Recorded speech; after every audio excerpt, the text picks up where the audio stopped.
Okay, जैसा कि हमने लास्ट वीडियो में देखा था, मैंने मेथड को इंट्रोड्यूस कराया था, what is method and what is static method. मैं जस्ट थोड़ा प्रीवियस वीडियो को रिकॉल कर लेता हूँ कि मैंने बताया था method is a collection of instruction that perform specific task and we can use methods for as per our convenience. Method को हम बार बार यूज़ कर सकते हैं एक मेथड को बनाने के बाद। All static method is also called factory method. ये इंटरव्यूज़ में पूछे जाते हैं, व्हाट इज़ फैक्ट्री मेथड। ये याद रखें, ऑल स्टैटिक मेथड जो होता है वो फैक्ट्री मेथड होता है। ये आप गूगल कर सकते हो, व्हाट इज़ फैक्ट्री मेथड। तो हमने देखा था स्टैटिक मेथड को जब हम बनाते हैं तो हम लोग डायरेक्ट मेथड को कॉल करते हैं। हमने मेथड को कॉल किया था, और जैसा मैंने एक एग्जांपल अभी यहाँ लिखा हुआ है, अगर आपको पूरा देखना है तो आप लास्ट वीडियो जाकर देखें। मैंने स्टैटिक मेथड एक बनाया हुआ है जहाँ मैंने दो int n1 and int n2 पास किया हुआ है, यानी दो इंटीजर वैल्यूज़ मैंने पास कर दिया उसमें। इन टेस्ट मैंने एक सम करने के लिए एक वेरिएबल बना लिया है जिसमें मैंने पास कर दिया n1 प्लस n2, मतलब सम जो रहेगा n1 प्लस n2 का सम रहेगा। तो मैंने int a equal to 6 declare कर दिया, int b equal to 2 declare कर दिया। It mean 6 plus 2 equal to 8, so we should get 8 in our output. So I will save the program and run the program. The sum of a and b is 8. तो ये तो हुआ जो हमने static method last video में भी जैसे discuss किया था। तो मैं ये पूरा डिलीट करने जा रहा हूँ और मैं अब आपको बताऊँगा इंस्टेंस मेथड और नॉन स्टैटिक मेथड। ओके, तो मैंने ये डिलीट कर दिया।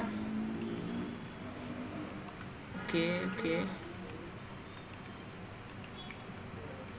तो मैं आपको बताने जा रहा हूँ इंस्टेंस मेथड होता क्या है। Instance method and static method में ये एक मेजर डिफरेंस ये होता है कि स्टैटिक मेथड को हम डायरेक्ट मेथड नेम से कॉल करते हैं, जबकि इंस्टेंस मेथड को we will call with the help of objects. Instance it means हमें ऑब्जेक्ट क्रिएट करना पड़ेगा सबसे पहले। तो हम सबसे पहले अपना मेन मेथड लिख देते हैं, public static void main string arguments. मैंने मेन मेथड अपना एक बना लिया। अब मैं बनाने जा रहा हूँ एक सिंपल सा नॉन स्टैटिक मेथड। तो मैं लिखूँगा इंट सम। मैंने सम को इनिशियलाइज कर दिया है।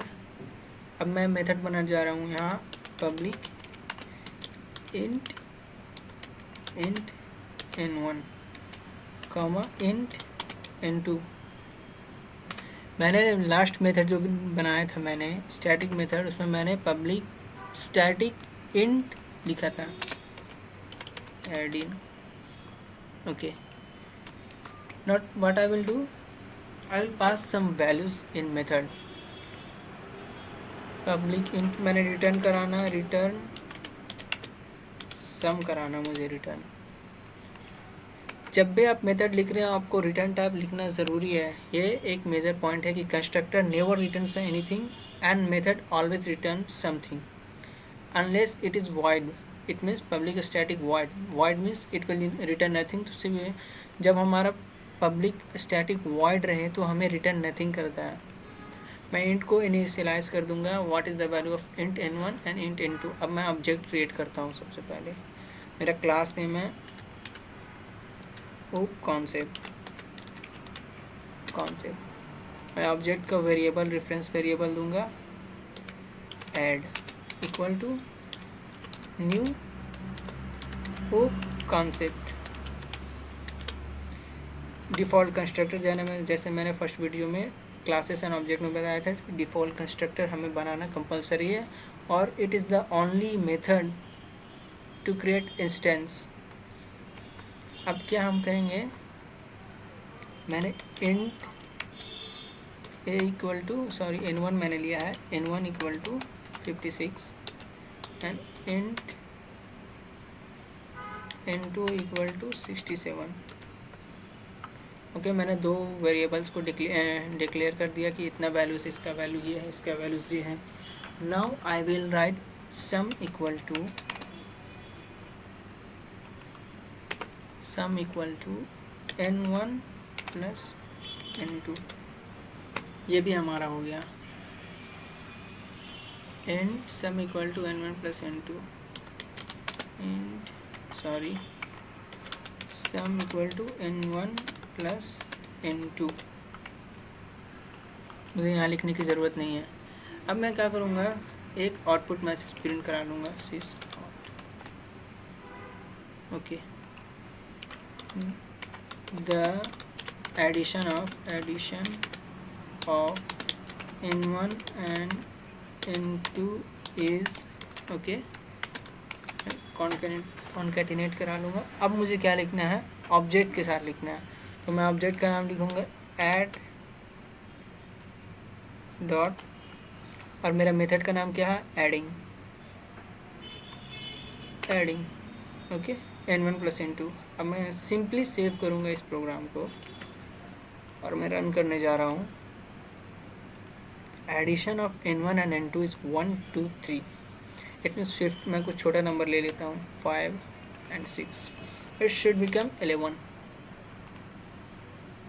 The addition of n1 and n2 is 11। इसका मतलब जब भी हमें एक इंस्टेंस मेथड और नॉन स्टैटिक मेथड क्रिएट करना हो, ये हमारा यूज़र डिफाइंड इंस्टेंस मेथड है और नॉन स्टैटिक मेथड। मैं लिखूँगा यूज़र डिफाइंड नॉन स्टैटिक और इंस्टेंस मेथड। ओके, मैंने लास्ट वीडियो में स्टैटिक बताया था। It is a non-static method defined in the class before calling or invoking instance method. It is necessary to create an object of the class. What I have done, this is I have written what. जो मैंने किया कि मैंने सबसे पहले non-static method को call करने के लिए you will have to create objects instance. Okay, तो मैंने किया, जबकि हमने देखा था स्टैटिक मेथड में हमें ऑब्जेक्ट क्रिएट नहीं करना पड़ता है।